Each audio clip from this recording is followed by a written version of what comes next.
오늘도 하나님의 은혜가 넘치기를 주님의 이름으로 축원합니다. 우리는 세상에 살고 있지만 이 세상에 속해 있는 자들은 아닙니다. 이 세상은 악이 지배하는 곳입니다.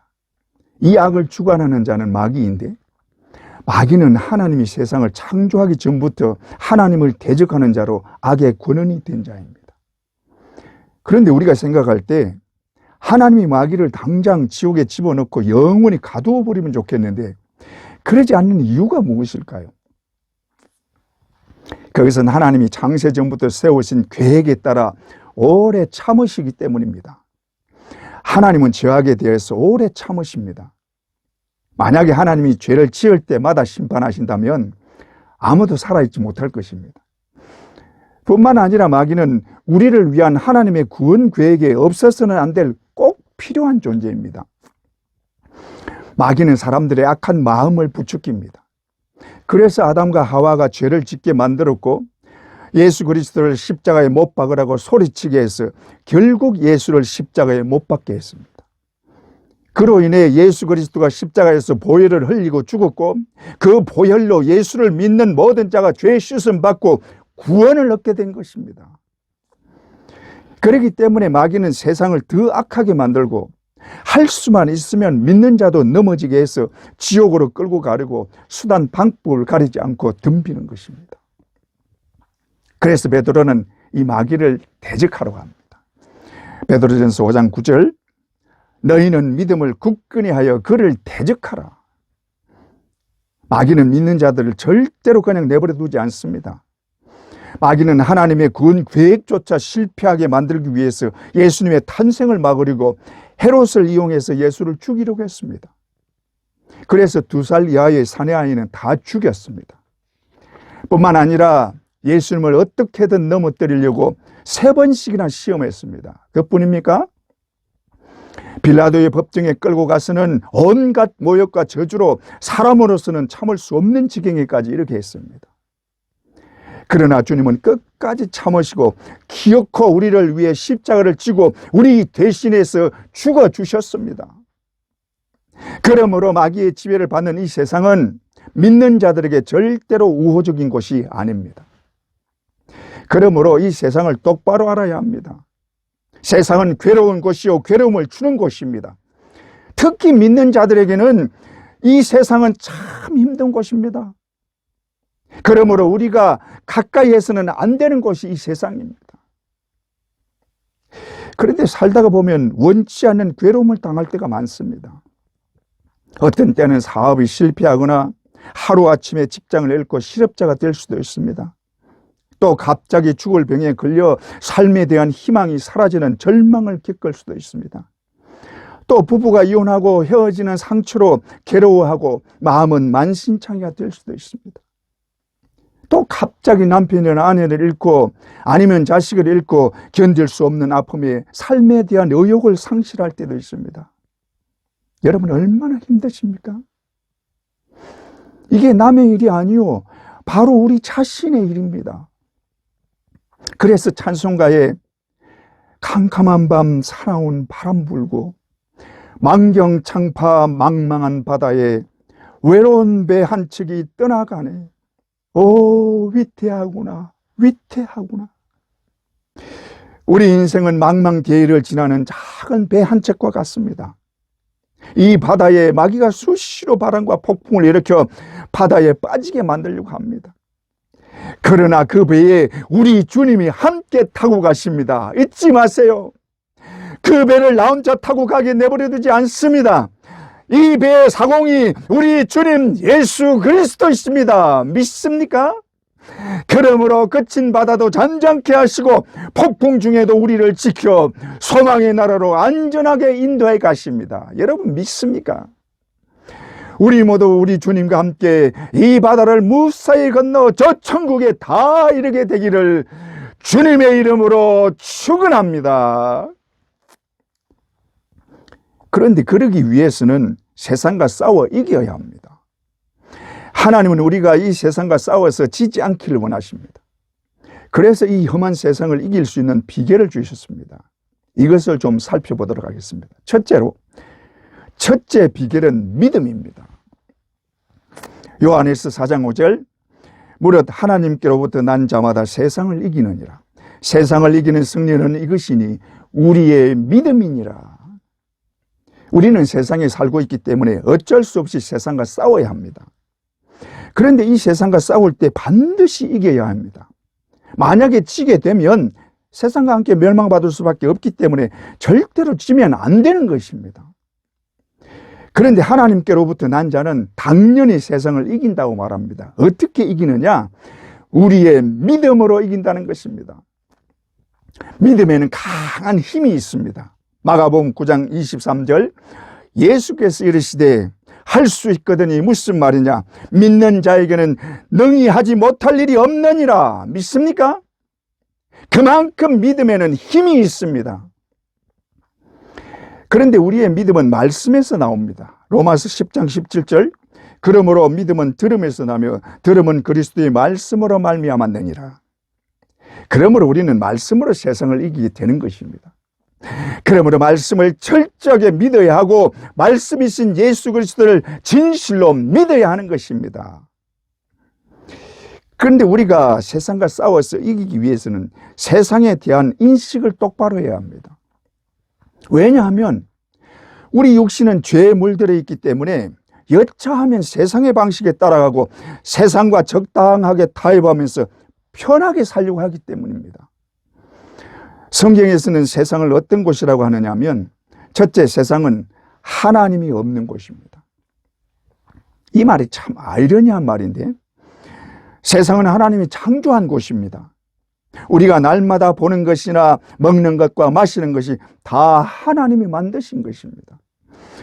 사람들은 날마다 공기를 마시고 물을 마셔야 살 수 있고 먹어야 살 수 있습니다.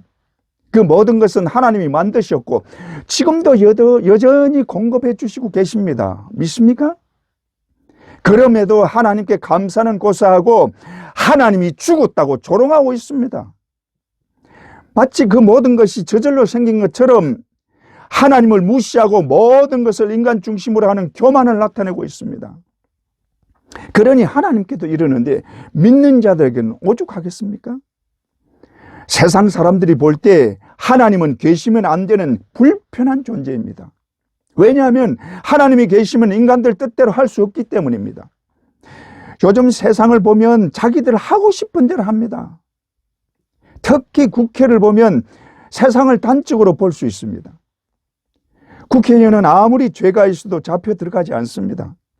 오히려 여론을 등에 업고 반대편을 몰아세웁니다. 그런데 여기에 쏘가 넘어가 급기야는 어느 쪽이 옳든 상관하지 않고 자기 쪽만 열심히 응원하고 다른 쪽에 대해서는 온갖 욕을 하고 있습니다. 이게 왜 그런 줄 아세요? 마귀가 부축해서 그런 것입니다.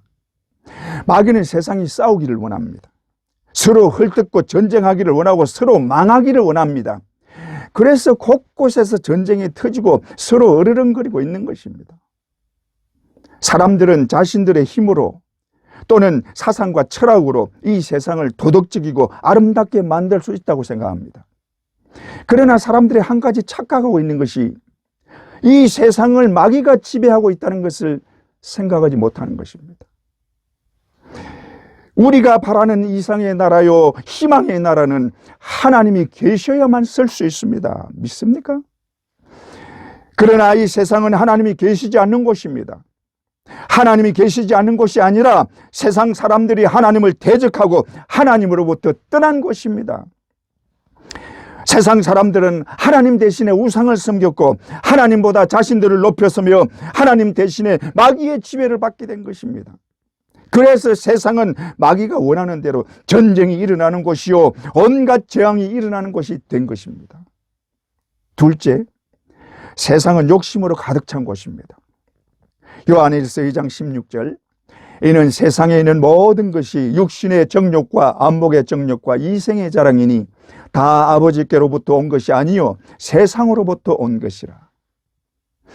세상 사람들이 가지는 욕심은 더 가지려는 데서 오는 것입니다. 우리가 이 세상에서 가지게 되는 욕심은 대표적으로 세 가지인데, 육신의 정욕과 안목의 정욕과 이생의 자랑입니다. 먼저 육신의 정욕은 성적인 욕망과 물질적인 욕심이 대표적입니다. 성적인 욕망은 인간을 극도로 타락하게 만듭니다. 물질적인 욕심도 더 가지려는 욕망에서 시작되는 것입니다. 사람들은 더 많은 것을 원합니다. 그래서 남의 것이라도 탐을 내고 빼앗으려고 하고 훔쳐서라도 혹은 죽여서라도 자기 것으로 만들려고 하는 것입니다. 이렇게 해서 더 많이 가지게 되면 결국 성적인 타락의 길로 가게 되는 것입니다. 지금까지 인류 역사를 보면 어떤 문명이나 나라가 번성하다가 마지막 멸망할 때를 보면 반드시 물질적인 풍요와 성적인 타락이 극심할 때입니다. 노아 홍수 때도 그랬고, 소돔과 고모라의 멸망 때도 그랬고, 폼페이가 멸망할 때도 그랬습니다. 우리가 알다시피 소돔과 고모라의 심판 때에 보면 성적으로 얼마나 타락했으면 소돔을 심판하러 온 천사들을 강간하겠다고 사람들이 몰려왔습니다. 또 폼페이에서는 온갖 성적으로 타락된 모습으로 뒤엉켜 있는 화석이 지금도 출토되고 있습니다. 차마 눈 뜨고 보기 힘든 상황입니다. 그런데 물질적인 부여와 성적인 타락은 항상 함께 이루어지는 것입니다. 세계 역사를 보면 물질적인 부여와 성적인 타락이 같이 오는 것을 항상 봅니다. 그러므로 잘 사는 게 결코 좋은 게 아닙니다. 다음은 안목의 정욕입니다. 안목의 정욕은 눈에 보이는 것에 대한 정욕입니다. 그런데 안목의 정욕이 육신의 정욕과 별개냐면 일맥상통하는 것입니다. 예를 들어 예쁜 여자를 보고 예쁘다고 끝나는 것이 아니라 자기 사람으로 만들고 싶다는 욕심을 가지는 순간 안목의 정욕이 되는 것이며, 그 여자에 대해서 음욕을 품는 순간 성적인 욕심으로 육신의 정욕이 되는 것입니다. 남자분들, 예쁜 여자 보고 눈을 떼지 못하고 음흉한 눈으로 보지 마세요. 모든 악은 그 시작이 안목의 정욕으로부터 시작되는 것입니다. 마귀는 계속해서 사람들을 악한 길로 끌어갑니다. 그래서 거짓말을 하게 만들고 자기 욕심대로 하게 하고 결국 타락하게 만드는 것입니다. 요한복음 8장 44절, 너희는 너희 아비 마귀에게서 났으니 너희 아비의 욕심대로 너희도 행하고자 하느니라. 그래서 눈에 보이는 대로 안목의 정욕대로 하는 것입니다. 다음 이생의 자랑입니다. 사람들은 자랑하고 싶은 욕망을 가지고 있습니다. 그래서 가문을 자랑하고 학부를 자랑하고 재물을 자랑하고 권력을 자랑합니다. 그래서 학벌이 좋고 재물이 있고 권력이 있는 사람들은 그렇지 못한 사람들을 무시하고 얕잡아 보는 것입니다. 심지어 이들은 법도 무서워하지 않습니다. 그러니 이런 자들이 하나님을 인정하고 하나님을 믿을 수 있겠습니까? 사람들은 나름대로 다 자랑거리를 가지고 있습니다. 이것이 이생의 자랑입니다. 그런데 이 이생의 자랑 때문에 교만해지는 것입니다. 이 교만 때문에 하나님을 믿지 않는 것입니다. 교만은 하나님 자리에 나 자신을 앉게 하는 것입니다. 이 교만은 마귀로부터 온 것인데, 마귀는 사람들을 교만하게 해서 계속해서 하나님을 대적하게 만듭니다. 마귀가 지배하는 이 세상은 죄와 교만으로 가득 찬 곳이기 때문에 하나님을 알려고 하지도 않고 하나님의 존재를 무시하고 오히려 하나님을 대적합니다. 그러니 믿는 자들에게는 오죽하겠습니까? 이 악한 세상, 교만과 죄악으로 가득한 이곳에 하나님은 자신의 아들을 보내서 세상의 모든 죄악을 사하시려고 십자가에 달려 죽게 하셨습니다. 자신을 대적하는 원수들을 살리시려고 그 아들을 대신 죽이신 것입니다. 그리고 그 아들을 믿는 모든 자에게 구원을 베풀어 지옥의 멸망에서 건져주신 것입니다. 믿습니까? 그러므로 우리는 세상과 마귀와 함께 멸망받을 자들이 아니요, 더 이상 세상에 매여 있는 자들이 아닙니다. 왜냐하면 우리 죄를 대신하고 죽으신 예수 그리스도가 마귀에게 져서 죽고 만 것이 아니라 죽음과 사망의 권세를 이기고 마귀의 모든 권세를 깨뜨리고 승리하셨기 때문입니다. 믿습니까?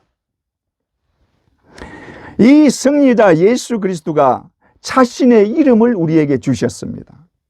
그리고 그 이름으로 구하는 모든 것은 다 들어주신다고 약속하셨습니다. 그러므로 예수의 이름은 믿는 자에게 가장 강한 무기입니다. 요한복음 14장 14절, 내 이름으로 무엇이든지 내게 구하면 내가 행하리라. 그러므로 예수 이름으로 기도하면 다 이루어지는 것이요, 예수 이름으로 명령하면 마귀는 도망가는 것입니다. 야고보서 4장 7절, 마귀를 대적하라. 그리하면 너희를 피하리라. 할렐루야. 그러므로 예수 이름으로 명령하세요. 그러면 사탄도 물러가고 세상도 우리 앞에 복종하게 되는 줄 믿습니다. 여러분 믿습니까? 우리 모두 말씀에 굳게 서서 믿음으로 언제나 승리하시기를 주님의 이름으로 축원합니다. 둘째로, 기도로 이깁니다. 기도를 참 많이 강조하는데 이게 제가 강조하는 것이 아니라 성경에서 강조하는 것입니다. 기도를 가장 강조하신 분은 예수님이십니다. 예수님은 실제로 누구보다 기도를 많이 하신 분이십니다. 예수님은 하나님이신데도 그렇게 기도를 많이 하셨습니다. 특히 십자가를 지기 하루 전에는 사력을 다해서 기도했습니다. 땀이 피가 되어 흐르도록 처절하게 기도하셨습니다. 그만큼 십자가가 지기 어려운 고통이요, 저주였습니다. 그 고통스러운 십자가를 날 위해 지셨습니다. 성경에는 예수님의 기도 내용이 구체적으로 없지만 그 기도는 절기였습니다. 온 힘을 다해 기도한 것입니다. 그러니 천사가 와서 도울 정도였습니다.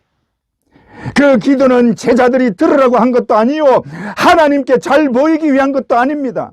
오로지 하나님께 자신의 중심을 호소한 것이요, 자신을 온전히 아버지께 맡기는 기도입니다. 이 기도에 무슨 형식이 필요하고 순수가 필요합니까? 가끔 성도들이 기도할 때, 특히 대표 기도할 때 보면 기도를 잘하려고 합니다. 기도를 왜 잘하려고 합니까? 기도를 잘해야 하나님이 들어주시나요? 기도를 잘하려고 하는 것은 사람들에게 하는 기도입니다. 그래서 말을 잘하려고 하고 형식에 맞추어서 기도하려고 하는 것입니다. 그러나 하나님은 말을 잘하려고 하지도 않았고 형식에 맞추라고 하지도 않았습니다. 하나님은 그 마음 중심을 보시는 분이십니다. 믿습니까? 그러므로 중심을 하나님께로 향해 하나님만 바라보고 기도해야 하는 것입니다. 하나님만 바라보고 기도할 때 하나님이 들어주시는 것입니다. 그런데 기도하는 것에 대해서 부담감을 많이 가지고 있습니다. 왜냐하면 기도하려면 온갖 방해가 있기 때문에 기도하기도 쉽지 않고, 그러다 보니 무슨 말을 해야 할지도 모른다는 것입니다. 특히 쉬지 말고 기도하라는 말씀이 우리를 참 부담스럽게 하는 것 같습니다. 그래서 어떤 사회비에서는 우리의 삶 자체가 기도이기 때문에 특별히 기도하지 않아도 된다고 합니다. 정말 그렇다면 얼마나 좋겠어요. 그러나 이것은 성경 말씀과 정반대되는 것입니다. 성경에는 쉬지 말고 기도하는 것이 하나님의 뜻이라고 말합니다. 데살로니가전서 5장 17절, 쉬지 말고 기도하라. 이는 너희를 향하신 하나님의 뜻이니라. 그런데 쉬지 말고 기도하라는 것은 두 가지로 볼 수 있는데, 기도하는 것을 잊지 말라는 것과 매일 정한 시간에 빼먹지 말고 기도하라는 것입니다. 식사 때 감사 기도하는 것과 집을 나설 때 혹은 무슨 일을 만날 때 잊지 말고 기도하라는 것입니다. 또 매일 정한 시간에 빼먹지 말고 기도해야 합니다. 우리나라는 새벽 기도가 있기 때문에 정한 시간에 기도하기가 아주 쉽습니다. 그리고 이 정한 시간에 기도하는 것이 매우 중요합니다. 예수님도 새벽에 꼭 기도하셨습니다. 누가복음 22장 39절, 예수께서 나가사 습관을 따라 감람산에 가시매 제자들도 따라갔더니, 예수님은 습관을 따라 기도하러 감람산에 올라갔습니다. 뿐만 아니라 제자들도 그랬습니다. 사도행전 3장 1절, 제9시의 기도 시간에 베드로와 요한이 성전에 올라갈새. 제9시는 정해진 기도 시간입니다. 그런데 매일 정한 시간에 기도해야 하는 이유는 우리의 영성을 위해서입니다. 기도는 많이 할수록, 또 시간을 길게 할수록 더 영적인 사람이 되고 영적으로 더 큰 힘을 얻게 됩니다. 그런지 안 그런지 해보세요. 우리는 구원을 받았습니다. 그럼에도 우리의 믿음을 흔드는 세력들은 우리를 그냥 두지 않습니다. 특히 마귀는 절대로 그냥 내버려 두지 않습니다. 그러므로 가만히 있으면 자기도 모르게 하나님에게서 멀어지고 세상과 점점 가까워지는 것입니다. 그러므로 기도에 힘써야 하고 영적인 일에 더 관심을 가져야 합니다. 기도하는 사람은 자신의 상태를 알아요. 기도를 조금만 게을리하면 영적으로 힘이 빠지고 약해지는 것을 느끼는 것입니다. 그럴 때는 힘을 내서 기도해야 합니다. 기도해야 우리 믿음이 강해지고 영적으로 새로운 힘을 얻고 세상과 마귀를 능히 물리치는 힘을 얻는 것입니다. 믿습니까? 여러분, 기도하면 세상을 이깁니다. 기도하면 마귀를 이깁니다. 기도하면 내 가는 길이 아무리 험하고 힘들지라도 넉넉히 이기면서 갈 수 있습니다. 여러분, 기도는 우리의 힘과 능력입니다. 믿습니까? 기도하는 자의 길에는 언제나 주님이 함께 가십니다. 그러므로 풍랑 중에는 사공이 되어주시고 죽음의 골짜기를 지날 때에는 주님이 나를 업고 가시는 것입니다. 여러분, 믿습니까? 우리 모두 기도함으로 언제나 주님과 함께 승리하시기를 주님의 이름으로 축원합니다. 셋째로, 성령 충만으로 이깁니다. 성령 충만을 받는 것은 성령 받는 것과는 다릅니다. 성령은 예수를 나의 구주로 믿고 구원을 받게 될 때 성령으로 거듭나게 되는데, 이때 성령이 우리 안에 임하는 것입니다. 그러나 거듭나는 것은 구원받는 것과 하나님의 자녀임을 성령으로 믿게 할 뿐이지 성령의 역사가 일어나게 하거나 영적인 힘을 나타내게 하지는 못합니다. 성령의 역사를 일어나게 하고 영적인 힘으로 마귀를 대적하여 물리치고 절대로 흔들리지 않은 굳건한 믿음을 갖기 위해서는 성령의 충만을 받아야 합니다. 그래서 성경에서는 성령의 충만을 받으라고 강조하고 있는 것입니다. 그런데 요즘 성도들은 성령 충만 받는 것이 자신과는 상관이 없는 것처럼 생각합니다. 그러다 보니 성령의 능력이나 성령의 은사에 대해서 전혀 모르고 더 이상 믿음이 성장하지도 않고 은혜의 깊은 곳으로 들어가지를 못하고 있는 것입니다. 그래서 신앙의 본질이나 믿음의 힘이 얼마나 큰지도 모르고 그야말로 수박 그달기식으로 신앙생활을 하고 있는 것입니다. 그러니 마귀에게 미혹당하고 거짓 복음에 흔들려서 넘어지는 것입니다. 그래서 믿고 구원받은 사람은 반드시 성령 충만을 받아야 하고 성령 충만을 받으려고 애써야 하는 것입니다. 성령 충만 받는 것은 명령입니다. 우리가 성령 충만을 반드시 받아야 하는 이유는 영적 전쟁에서 이기기 위한 것입니다. 예수 믿는 사람은 누구나 영적 전쟁을 하는 자들입니다. 여기에는 어느 누구도 예외가 없습니다. 믿음이 강한 사람이든 약한 사람이든 구원받은 사람은 다 세상과 마귀의 원수이기 때문에 절대로 그냥 내버려 두지 않습니다. 마귀는 어떻게 하든지 믿는 자를 넘어지게 하려고 수단 방법을 가리지 않습니다.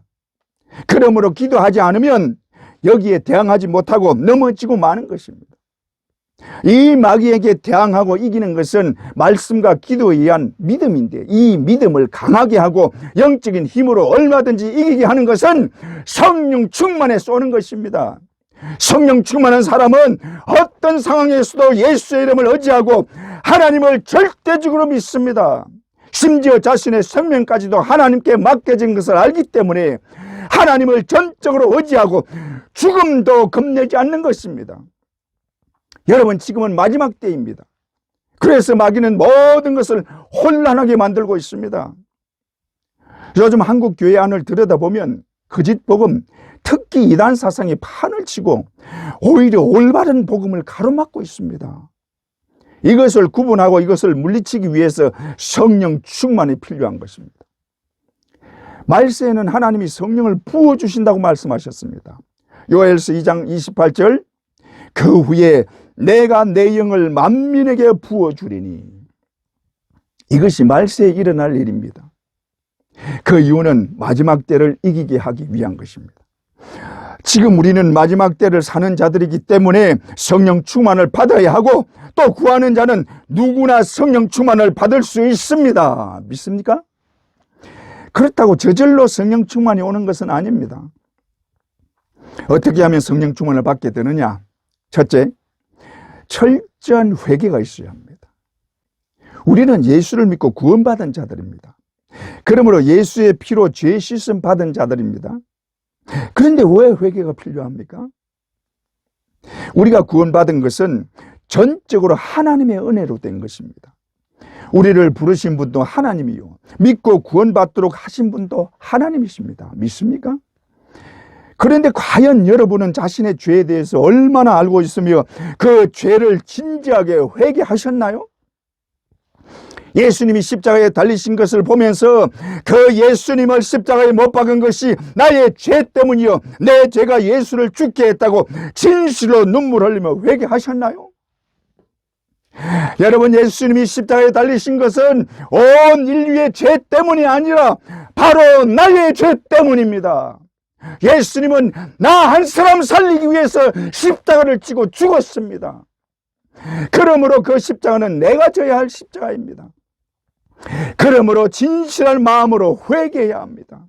내가 주님을 죽인 죄인입니다. 다른 사람들이 아니라 내 죄가 주님을 십자가에 못 박았습니다. 내가 주님을 십자가에 못 박은 죄인입니다. 이 간절한 회개가 우리 모두의 진정한 회개가 되기를 주님의 이름으로 축원합니다. 둘째, 말씀을 믿고 순종하는 것입니다. 성령의 충만을 받으라고 명령한 사람은 바울입니다. 하지만 이 명령은 성령의 명령이요, 하나님의 명령입니다. 에베소 5장 28절, 술 취하지 말라, 이는 방탕한 것이니 오직 성령의 충만을 받으라. 이 말씀은 모든 성도들에게 하는 명령입니다. 그러므로 믿는 자들은 반드시 이 말씀을 들어야 하고 순종해야 합니다. 술 취하지 말라. 왜 성령 충만을 말하면서 술 취하지 말라고 하느냐? 우리가 성령 충만 받는데 가장 큰 걸림돌이 술이기 때문입니다. 술 취하는 것은 타락한 인간의 대표적인 모습입니다. 술에 취하는 것은 세상에 취하는 것과 같은 것이기 때문에 타락한 것을 표현하는 것입니다. 요즘 성도들 중에 술 마시는 분들이 많은데 잘 들으십시오. 술 취하는 것은 타락한 인간들이 하는 것입니다. 그 타락한 인간들이 하는 것을 똑같이 하면서 천국에 들어갈 것으로 생각하지 마시기 바랍니다. 우리 영을 가장 타락하게 하는 것이 술입니다. 그러므로 천국에 들어가기를 원하면 술을 끊어야 하고 성령 충만 받기를 진심으로 원해야 하는 것입니다. 여러분, 성령 충만 받는데 힘쓰지 않고 성령의 은혜를 사모하지 않으면 세상의 모든 마음을 빼앗기고 마는 것입니다. 그러므로 믿는 자라면 성령의 충만을 원해야 하고 성령의 충만을 받아야 하는 것입니다. 이것이 하나님을 믿고 그 말씀에 순종하는 것입니다. 이렇게 순종하면 반드시 성령으로 충만하게 채워주십니다. 믿습니까? 셋째, 기도입니다. 성령 충만 받기 위해서 무엇보다 중요한 것이 기도입니다. 기도 없이 성령 충만을 받을 수는 없습니다. 성경의 기도나 안수 기도를 통해서 성령 충만을 받는 것을 봅니다. 그런데 어떤 분들은 교회에서 왜 그렇게 기도를 강조하느냐고 하는데, 모든 종교는 다 기도를 합니다. 기독교가 기도를 많이 하는 것 같은데 다른 종교보다 오히려 적게 하는 것입니다. 이슬람교나 불교를 보세요. 얼마나 많이 합니까? 그리고 얼마나 열심히 합니까? 그런데 기독교에서는 반드시 기도에 대한 응답이 있고 그에 따른 역사가 일어납니다. 그런데도 왜 기도를 하지 않습니까? 특히 기도하고 구하면 성령 충만을 받고 성령의 능력을 나타낼 수 있습니다. 그래서 기도하라는 것입니다. 그런데 성령 충만 받기 위해서는 적당히 하는 기도가 아니라 결단하고 기도하는 것이 필요합니다. 오순절 성령 강림 때도 이런 기도를 했습니다. 사도행전 1장 14절, 여자들과 예수의 어머니 마리아와 예수의 아우들과 더불어 마음을 같이하여 오로지 기도에 힘쓰더라. 이렇게 기도한 그들에게 성령을 부어주신 것입니다. 또 고넬료와 그 가족에게 임한 성령 충만도 기도에 의한 것입니다. 저도 그 증인 중에 한 사람입니다. 그러므로 기도하면 반드시 성령 충만 받습니다. 그러므로 포기하지 말고 성령 충만 받을 때까지 기도하시기 바랍니다. 여러분, 성령 충만은 억만금을 주고도 살 수 없는 것입니다. 만약에 지금부터 30일 동안 기도하면 아파트를 한 채씩 준다 그러면 아마 교회가 메어 터질 것입니다. 그런데 하늘의 능력인 성령 충만을 받게 하는데 왜 기도하지 않습니까?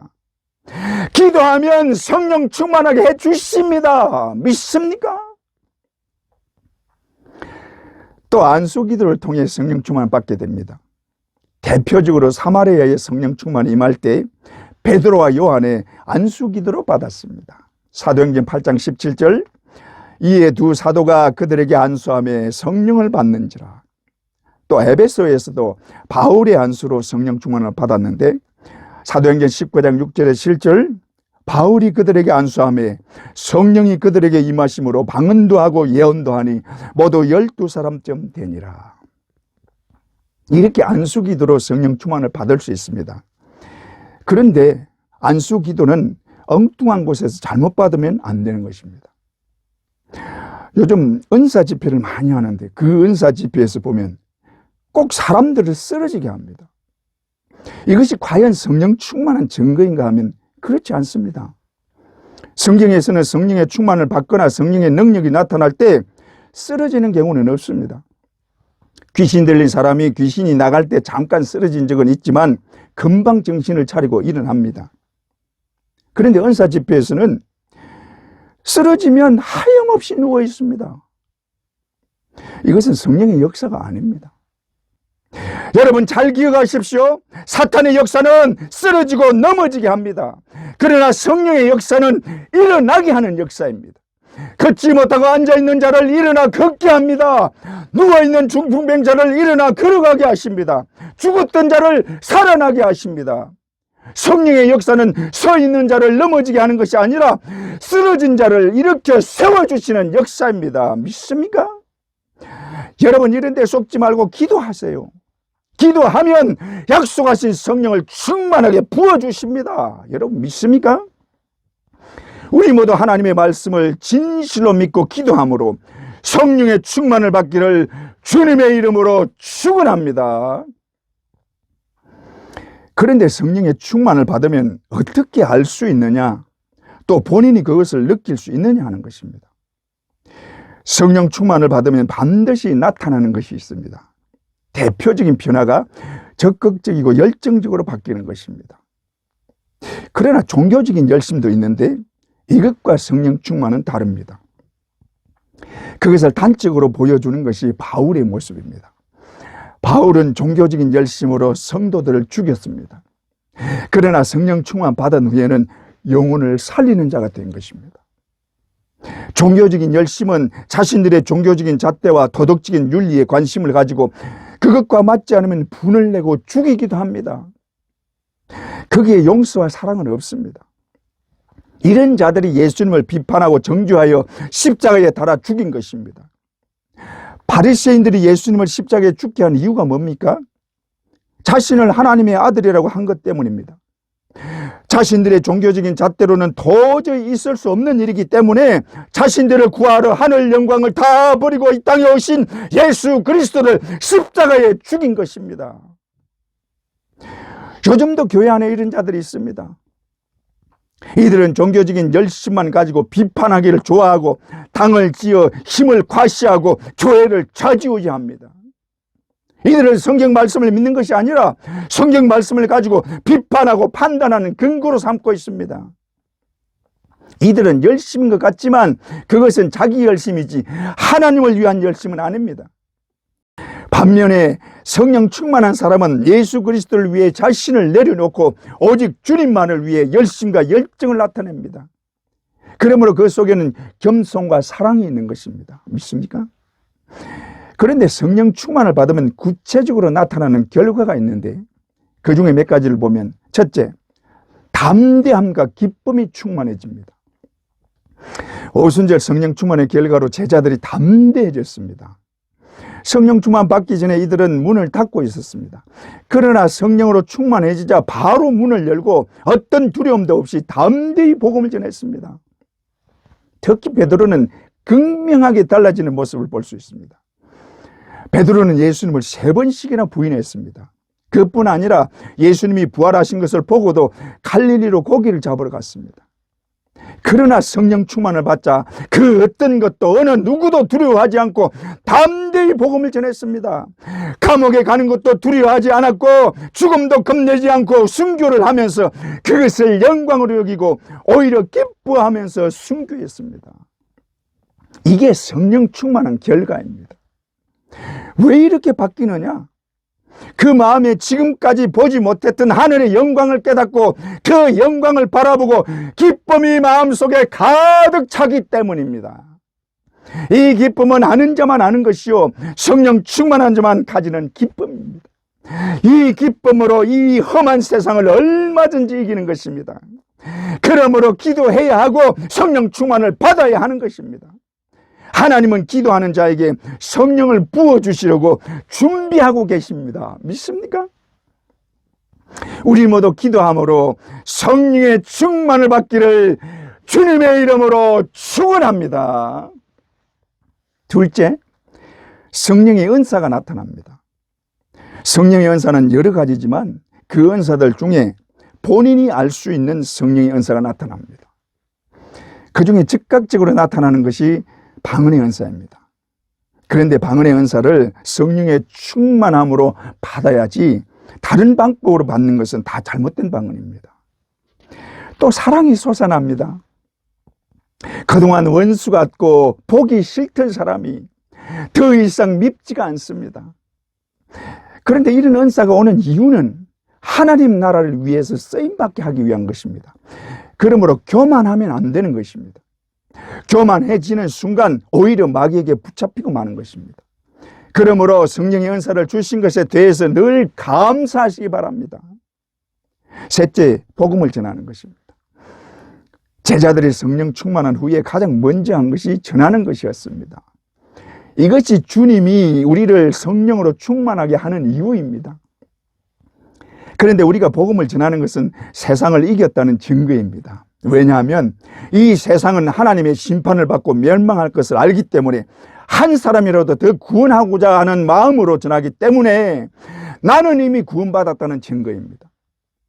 그래서 복음을 전하고 전도를 하면 할수록 마음속에 확신으로 가득 차게 되고 성령의 능력도 나타나는 것입니다.